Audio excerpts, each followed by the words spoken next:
Hello, can you figure out what video I also recorded an intro for today? I started reading a short story collection today called The Legendary FRYBREAD Drive-In. It is a collection of indigenous stories, all centering the same kind of like magical-ish FRYBREAD Drive-In. And I read the first story in it. I really liked it. I'm just really excited to read more of these stories. I really, really like this concept, and like I need to read more indigenous books. But I liked the first story. I gave it a 5. I liked it. I got confused at first because it like starts in one POV of a daughter, and then it goes to a POV of that daughter's mother, and then it goes to the POV of that mother's mother. And it's sort of the through line between all of them, kind of. I'm not explaining it well, but it's the kind of thing that like I feel like if it was a book, I would find it too much. But in a short story, it's just right. I did really like it. I liked the conversation that was had about like identity and passing and sense of like belonging or being allowed to partake in culture. And I just thought it was really good. It was good. Yeah, and I am excited to read more. I don't know if I will review every single story in the collection, just because that can get a little tedious for me when I'm reading and also when I'm trying to update, but we'll see how this unfolds. I just DNF'd the second story in Legendary FRYBREAD Drive-In. It was called House of Stray Cats by Eric Gansworth, and I just found like I didn't enjoy the writing. There was a lot of issues with like transitions between like ideas, but also like through scenes. And I found like there was a lot of like context missing about things like there's this game called Fireball, and it's important, but it's never explained what it is. But like it's just super unclear. I got probably halfway through the story, but maybe a little more than halfway through the story before I DNF'd, because I was just like, okay, at this point, like I'm still not into the story and also not understanding elements of the story. So I should probably just be done. So unfortunately, the second story is a DNF. I am about 30% of the way into Legendary FRYBREAD Drive-In.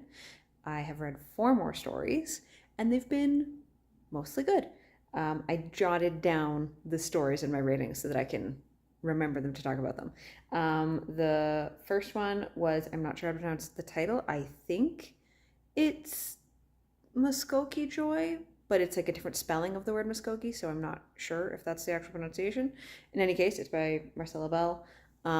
I like that one. I gave that one a 4. I enjoyed the kind of the way it challenged and explored being Indigenous and interracial, and especially Black Indigenous, because I know just from like, you know, my degree and reading other Indigenous related topics, that there is a lot of anti-Black racism in a lot of Indigenous communities, so that was a nice thing to see touched on in this collection. I don't have like a ton to say about that one. I liked the theming and messaging in it. I also like that there was a bit that it touched on about like the importance of showing Indigenous joy. And I don't know, it was just a nice story. I enjoyed it. It's not standing out in my memory a whole lot right now. But it was a 4, so the experience of reading it was a 4. Then I read Game Night by Darcy Little Badger. I really like this one. This one was done up as like messages between friends for like a D&D game night, or like a TTRPG game night anyway. And I don't know, it was a very simple little story, but I really enjoyed it. I liked the different format, and I just thought it was just like a sweet story, and it was nice, and it was a good showcase of like online friendship and stuff.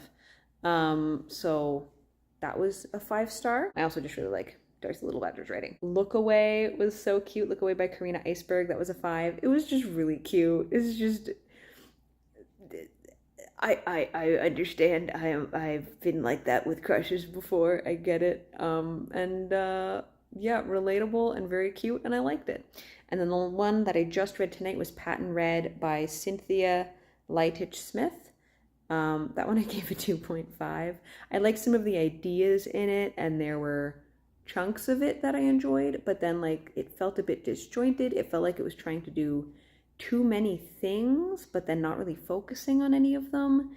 And I just didn't really get what it was trying to do.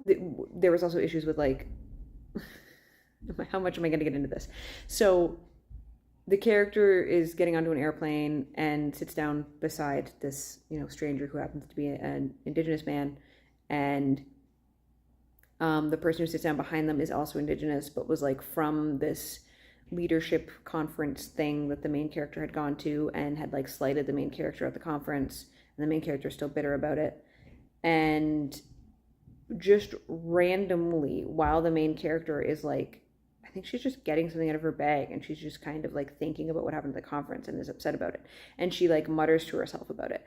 But like normally when you mutter to yourself, especially if you're in the company of others, it would be like, oh, I can't believe that happened.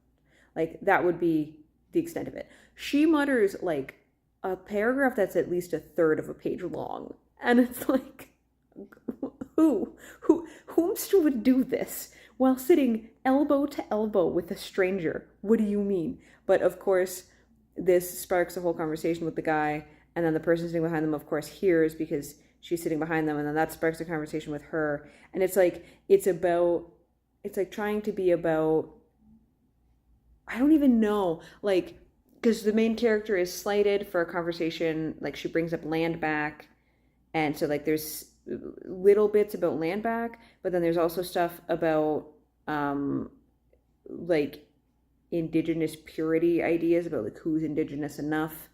And there's also like when they get to the drive-in, there's stuff about like indigenous futurism, but also in like, I don't know, there was so much going on, and none of it didn't sit in any of it long enough for it to like make sense or feel cohesive. So I just felt very like kind of thrown around. And even like the inclusion of the drive-in itself felt very random. Like that was another thing. They get to the drive-in and it's like, oh, it's time for the legendary grandparents to eat. So all the youth have to prepare the food to feed them. And I'm like, okay, sure, that's fine. But like, it just kind of like happens, and there's no real like, it's very abrupt. And then it's not explored, and like I don't know why that needed to happen in this story, like why specifically that. And I don't know, it was weird. It was not cohesive. I did not really enjoy it. It got a 2.5. So far I've had mostly 4s and 5s. I've had one DNF and I've had one 2.5, but otherwise it's been 4s and 5s.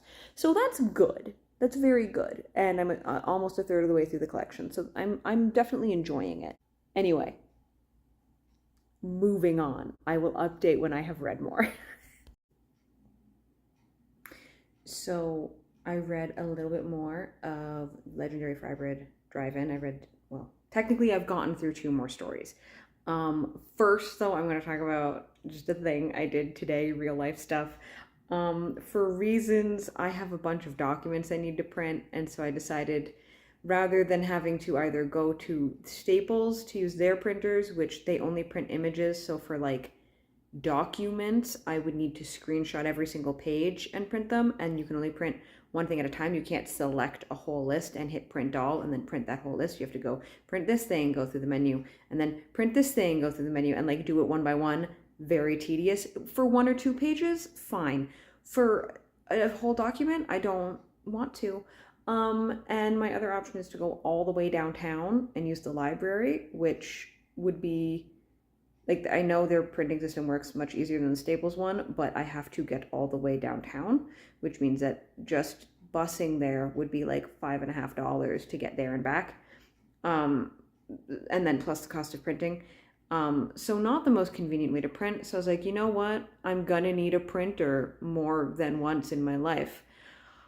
I'll just buy a fucking printer. So I went and bought a printer. I walked to Staples. Now granted, it's maybe a 10-minute walk. It's not that far. I walked to Staples, and I don't have a car. So I just bought a printer and the stuff I need for a printer, and I carried it home. Believe it or not, not the craziest thing I've done. I have, in fact, previously in my life carried printers much farther distances from a Staples even. So that's what my evening entailed. I also went to Shoppers and bought, not Shoppers, what? I also went to the mall and went to Chapters and finally bought myself a tarot deck because I've been wanting a tarot deck for a while, and I saw one that I immediately, when I looked at the art on it, I was like, this is the one I want. And I found myself a quick little guidebook, and yeah, so I did that, and I'm excited to do little tarot things. I know this is supposed to be a book reading vlog, but I want to talk about other things. Maybe I'll do a tarot video or something at some point. I'm extremely new to it, so we'll see. But anyway, back to the books. I DNF'd one story. I don't remember what it was called because I DNF'd it. Something about a storm. And it was a 44-page long story in verse. It was just a giant poem, and I'm not big on stories in verse. So I read a few pages of it, and I was like, yeah, as is typically the case, a story in verse is not doing it for me. So I DNF'd it. Nothing against the story itself. It's just that's not the kind of that's not how I like to read stories. And then I read, it was called like You Had One Job or something, and I gave it like a 3, maybe leaning more to a 2.5. I didn't like the writing style, and it just felt like a very kind of nothing story. It's about someone who needs to make fry bread for a party. And like, I think what it was trying to do was it was trying to be about like connectedness and community, because it was about this like friend that she'd been away from for some time, and they were finally reunited again, and she wanted to do something really special for her. And so for this surprise birthday party, she'd promised to make all this fry bread, but then she's like, oh my god, I don't know if I can actually make all this fry bread. But then she does make all this fry bread, and in the process like kind of connects with other people in the community. But it all felt very like I very much felt like I was being told a story. Like it was like, she did this, and then they did this, and they talked about this thing, and she felt this, and she went over and did this thing, and it was like, that was how it was told. So it felt very like da da da da da da da da, and like I didn't really get anything out of the story. So a lot of that came down to like the writing style. So I didn't super enjoy that one. I think I might try to read another 1 or 2 stories this evening just because I'm a little bit behind. I didn't read last night. So I should probably try and read some more tonight. But anyway, that's my update. I carried a printer, I bought some tarot cards, and I am 2 more stories into this anthology. All right, I've read 3 more stories in Legendary FRYBREAD Drive-In. One was Heartberry. It was all right. I think I gave it a 4. I was a little on it at first, but then like it got better as I went on. And I also got kind of like, I don't know if it was intended. I think it was just supposed to be like, you know, 2 girls figuring out how to actually be friends when they kind of refused to be friends because their moms were trying to force them to be friends. And, you know, one of them feels very comfortable and at home in their culture and community, and the other one doesn't. But like, I got queer vibes from it, and I don't know if that was intended. I don't think it was intended, but there was a point where someone was beating blue, pink, and purple onto something, and I was like, that's the bi pride flag. But also they're just colors that look nice together, so that might not be intentional. Anyway, there was also one called Momentum, which was about, it was written in second person, which like, I have a hard time with second person stories, and also like the way it was written at first, I just had a hard time following it. It felt very disjointed. But the latter half of it I did really enjoy, so I think I gave that one 4 stars as well. And it's basically just about this person who like moved away from everything they knew and felt very lost because they had this one thing that they loved, which was trapeze, but now like they don't have access to that. I liked the way it talked about like, I'm pretty sure the main character was a girl. She views her trapeze work as both a science and an art, because like on the one hand she understands trapeze through physics, like the science of physics, but also she is performing art. And so I like that kind of bit of discussion about how science and art can be one and the same. And then the last one I read was I Love You, Grandson. Same deal, started out kind of but then I ended up really enjoying it. I gave it 4 stars. That one made me cry a little bit. And it was really just a story about grief, which, those can be rough, but it was good and I enjoyed it. So that's 3 more stories I've read, all pretty good.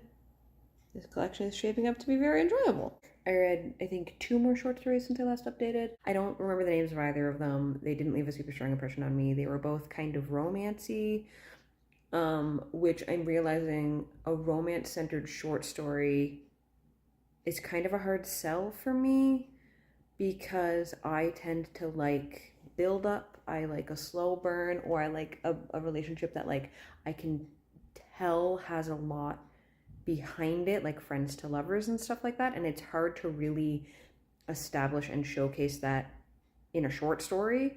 So that's not super my vibe. So I gave both of those a 3, but I'm still enjoying the collection. I'm close to finishing it. I might try to finish it a little. I mean, I only have like 3 stories left, I think, but I might try to finish it a little quicker because I also just got another book in on Libby that I'd had on hold.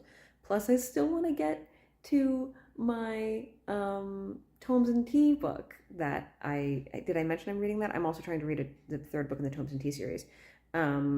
So I just need to read more. I'm hoping to start having a little bit more time soon because some real life stuff is being handled and it will not be eating up my evenings and weekends as much, theoretically. So I just did a bunch of work on that tonight. I think I'm pretty much done of it. I just need to do some final admin. And then I think I kind of enter a waiting period for a bit. I also have some people I will be talking to next week about it. And that will also help me know what my direction is going forward. But burnout. That is where I'm at. I probably won't update until I'm done this collection. And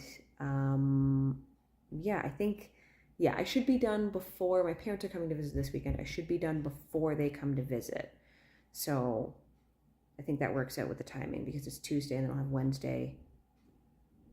Yeah, I'll need to read a little faster.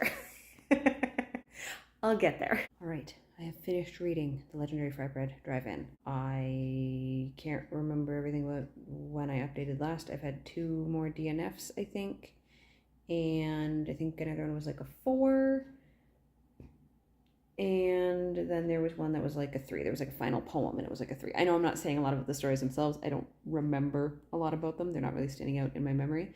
But overall, I would give this collection a 4. I don't know if my actual, if I added up my ratings and averaged them out, I don't know that it would add up to a 4. But the way I feel about my reading experience is a 4. Because in general, the stories were either, they fell into one of 3 categories generally with like a couple exceptions.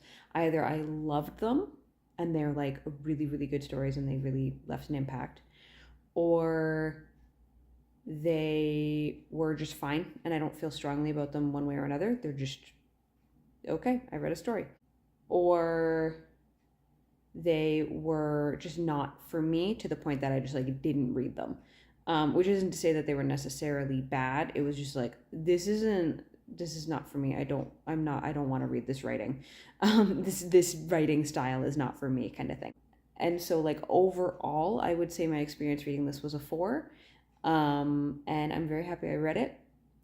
And I think this is a really cool collection. I think more people should read it. I haven't seen a lot of buzz about this collection, so definitely more people need to be reading it and talking about it. There's a nice variety of the kinds of stories told, the style of writing. I do wish there was a little bit more variety in, I don't know, tone or genre or something. The first one felt really, I don't know, the first one really did something and I really, really liked it and I still think about that one. And then there were some others that played with you know, formatting and stuff, like the one that's told as a basically group chat between a D&D group. And there were some that like the subject matter was like really engaging or different or interesting. But there were, now that I'm thinking about it, there were a fair number that were just kind of like, here's a romance and it resolves at the drive-in. And I'm like, that's fine. And it, like, they weren't bad stories or anything, but I do want a little more, especially because a lot of them were teen romances. Now that I think about it, there were a lot of stories about teens in this collection. I kind of wish there were more stories about adults, but I think is it a YA collection maybe? Anyway, I'm getting off track. The point is, I enjoyed this collection. I recommend checking it out. I would like to see more in this vein. It'd be really cool if there was like, if this drive-in had like a series of collections about it. I think that could be really fun, especially if it does start exploring more kind of like genres or subgenres and age groups and stuff like that. So yeah, this was very good. I'm rambling at this point. If you made it this far into the video, leave, is there any kind of fried dough emoji other than like a donut? If there's some kind of fried dough emoji, put that in the comments, or barring that, a car. And thank you so much for watching. I will see you in the next video. Bye!